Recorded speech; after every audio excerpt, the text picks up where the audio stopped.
One's got our 226 232 camshaft. It's on a 112 load center and it's got a 580 lift. So the smaller of the two cams that we have, we use this cam in 600 thou and 580 thou. We find the 600s work good in the 6 litres square port cylinder head, and then the Ls1s, the 580 thou, we find works better. This car got the camshaft upgrade done a while ago, and then the customers come back now just to do cylinder heads. So this is a true back-to-back. Like, we've pretty much gone from cam only to the cylinder heads. No other changes have been made, with the exception of tuning.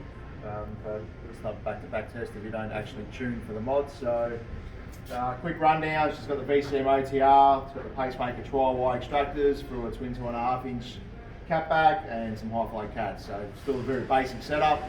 We'll do a power run and then we'll show you the dyno graph.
Okay, so it's pretty obvious. You can see the difference there. So this is a true back-to-back.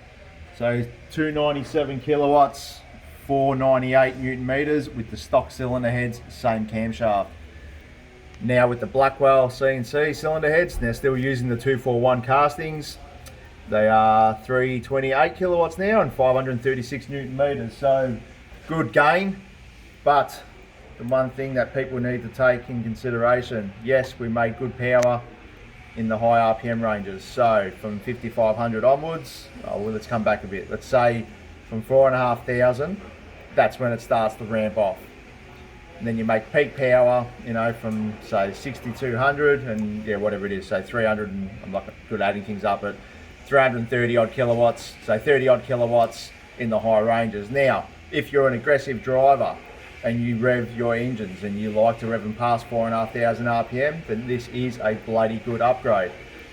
It makes good power. But if you're one of those drivers who likes the sound of your camshaft but doesn't actually like revving your engine, and you only really drive it up to 4,000 revs, being around here, well, you wouldn't say it's that good of an upgrade considering the cost. So you're talking from pretty much the moment you get on it, it's like 5 kilowatts, and then by sort of 3,700, start again. So from around 2,500, it's around sort of 3 or 4 kilowatts. Then it goes around 10 kilowatts, it's sort of 3,800, and then, you know, 20 kilowatts by the time you get to 5,000, and then so on. So if you sort of follow me, what I'm trying to say is, like, cylinder heads are worth doing on the Ls1, but they're only worth it if you actually going to rev the engine, and if you have no intentions on giving your car a good, you know, good thrashing, as I would say, and revving it out and running it to red line, then cylinder heads aren't for you. But if you like to, you know, cruise around and, you know, go for cruises and have the note of the camshaft, stock heads are fine. So depending on your driving style, it depends on whether you actually need the heads or not, or you could be just that person who wants 328 kilowatts. They want the maximum power. It doesn't mean you're going to use it, but you want it. Then yes, cylinder heads are the way to go. So it's one of those things where you need to work out exactly what you want from your car and whether it actually suits what you want to do. But just a bit of a quick video on a back-to-back test and some CNC heads. Thanks for watching, guys. Don't forget, you know, subscribe and check out our YouTube channel, and, you know, pretty much Instagram. We're not really doing much with Snapchat these days, but yeah, focusing more on Instagram and Facebook, and trying to do more YouTube. But thanks for watching.